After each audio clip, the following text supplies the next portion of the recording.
Hi, I'm Shiesty and welcome to my world. Today's subject, a $60 video game. Now, when a publisher today ships their game to the retailer charges them $15. It's a standard fee across the board. Then they have to pay the publisher then has to pay the console manufacturer $7 for having the game on their platform. Then they have to pay $4 to distribute the product to the retailer, stocking, warehouse, and so forth. And finally, but not least, not all games sell. So then they gotta eat that up, and that cost comes out to be about $7 per game. Now, the publisher can do things to reduce that $7 cost.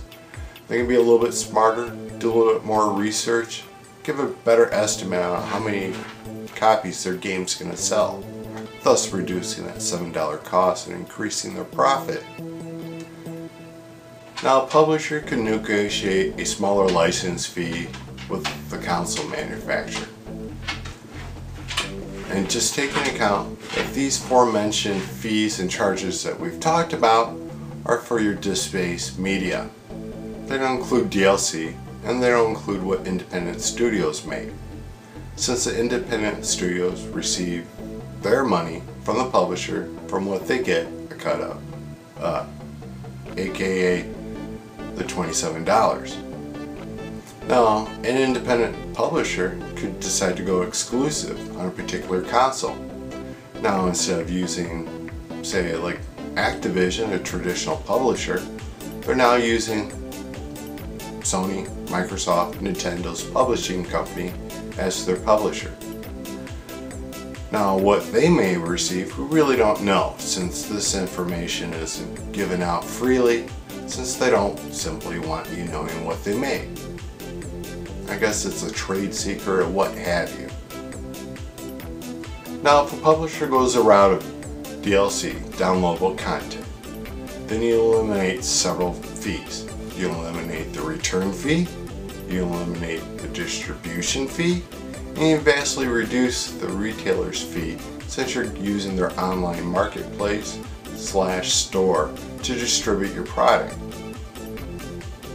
Now, your publishers, your independent studios, and your console manufacturers absolutely love DLC.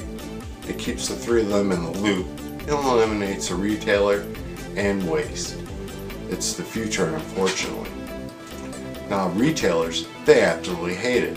Places like Walmart, GameStop, Amazon, and so forth absolutely despise DLC. It keeps them totally out of the loop. But they're still determined to be in the loop by the selling of downloadable content codes and prepaid store marketplace cards and so forth for that console manufacturer. Now, our game sold 2 million copies, released one piece of DLC, and has already generated $56.5 million for the publisher, which is a nice little amount. Now, just imagine what a big selling game title that sells 5, 10, or more million copies with multiple DLC packs can generate for the developer. Just throw in a collector's edition set. Clothes, toys, posters, soundtracks, video game accessories, movie rights, cartoons, playing cards, and so on. And you can see there's countless ways the publisher can still rake it in on a single title.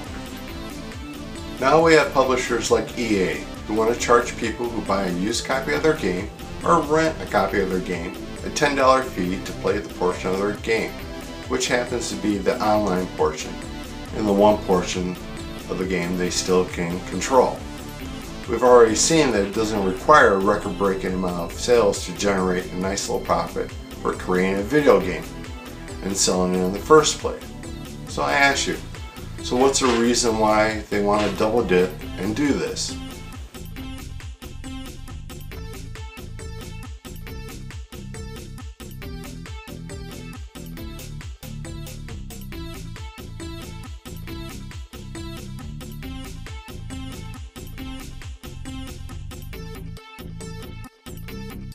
Thank you for visiting my world. Hopefully we all learned something today. Feel free to thumbs up the video, subscribe, add insightful, thoughtful, and creative comments. Stupidity will not be tolerated unless it's very humorous. Oh yeah. Now hopefully if I get some positive feedback on this, I'll continue doing this and be able to add to YouTube, which I have received so much already, is insight on other people, their ideas, thoughts, and subjects. It's been fun.